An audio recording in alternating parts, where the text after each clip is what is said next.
If you're a returning viewer on the Legacy of Survival channel, make sure you're subscribed right now, because today we're diving into a topic that serious historians and survival-minded thinkers rarely get in one place. When we talk about World War II, most discussions focus on battles, tactics, and alliances. But the truth is, many soldiers survived not because of strategy alone, but because of what they carried in their packs, traded in ruined villages, or improvised far behind enemy lines. Food wasn't just nourishment. It was morale, identity, and a lifeline when everything else collapsed. And if you're someone who studies history for real lessons, not for nostalgia, these foods reveal exactly how people endured isolation, deprivation, and extreme conditions. Let's take a closer look at 8 soul foods. World War II soldiers swore kept them alive in enemy territory, why they mattered, and how their principles still apply today, whether you're in the backcountry, living off-grid, or simply building a self-reliant pantry with historical backbone. The first soul food soldiers relied on was hardtack because it combined durability, simplicity, and absolute reliability when nothing else survived transport. Hardtack wasn't glamorous, but it was nearly immortal. Soldiers baked it or received it from supply depots and carried it through mud, snow, and bomb-rattled terrain. It could break a tooth if eaten dry, so troops softened it in broth, coffee, or even melted snow. The survival principle here is shelf stability above preference. In a modern setting, you can create your own version with flour, salt, and low heat for long dehydration. Store it in tins with oxygen absorbers, and you've recreated a World War II-era fallback ration that lasts years.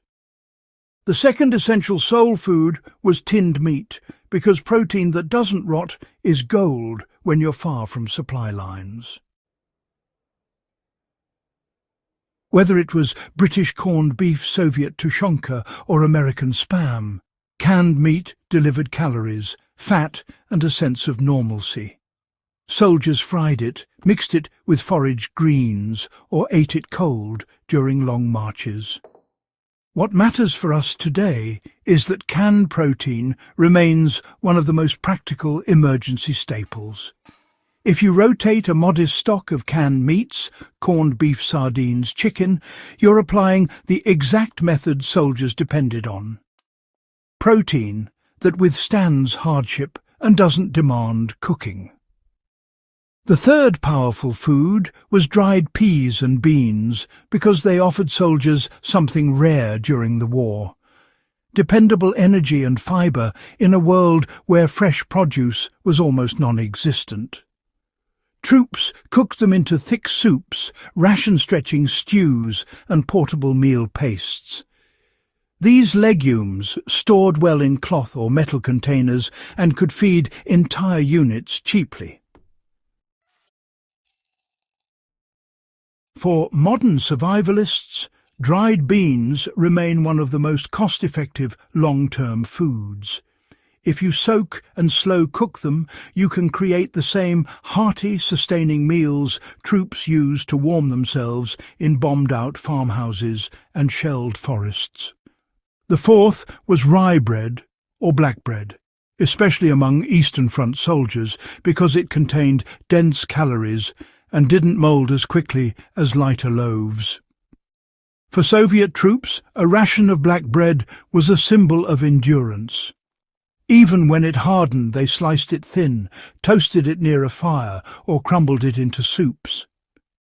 The lesson for us is to master durable grains. Baking rye loaves at home and letting them dry naturally creates a stable, high-energy bread you can carry on long treks or store during outages. The fifth essential was oats and porridge, because soldiers across multiple armies trusted it for predictable energy. Porridge could be cooked with water, snow, canned milk, or broth. It provided warmth in winter trenches and kept stomachs steady when stress and spoiled food were constant threats. Today, storing rolled oats or steel-cut oats gives you the same dependable foundation.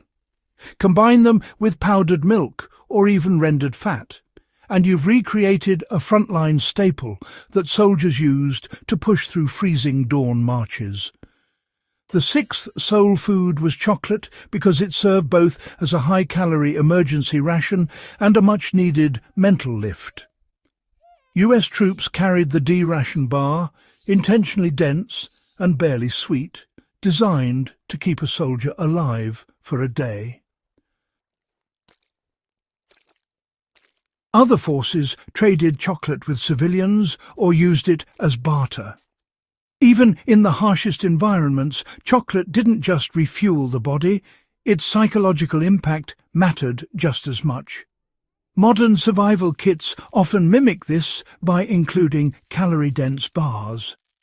A small reserve of dark chocolate or high-calorie survival rations offers the same dual function World War II soldiers valued: energy and morale.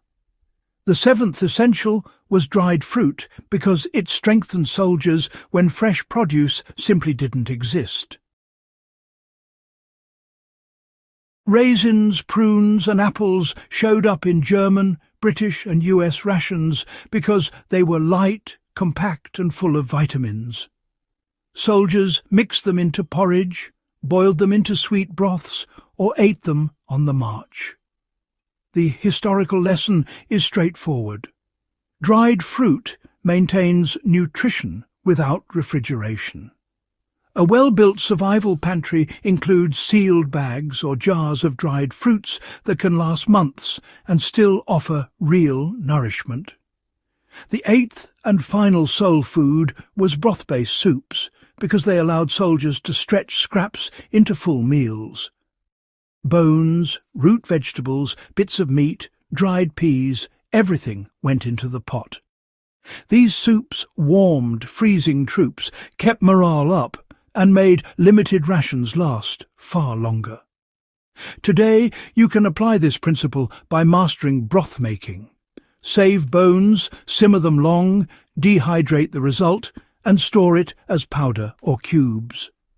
This gives you a nutrient-dense base that mirrors the survival soups frontline soldiers relied on under brutal conditions.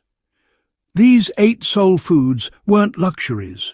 They were the backbone of survival for men fighting in forests, deserts, frozen plains and ruined cities. And for those of us studying history to extract real, practical lessons, they show exactly what kind of food keeps you alive when circumstances collapse. If you appreciate deep dives like this and want more hard history breakdowns that merge survival, anthropology, and wartime ingenuity, make sure you're subscribed to Legacy of Survival and share this guide with someone who values real history.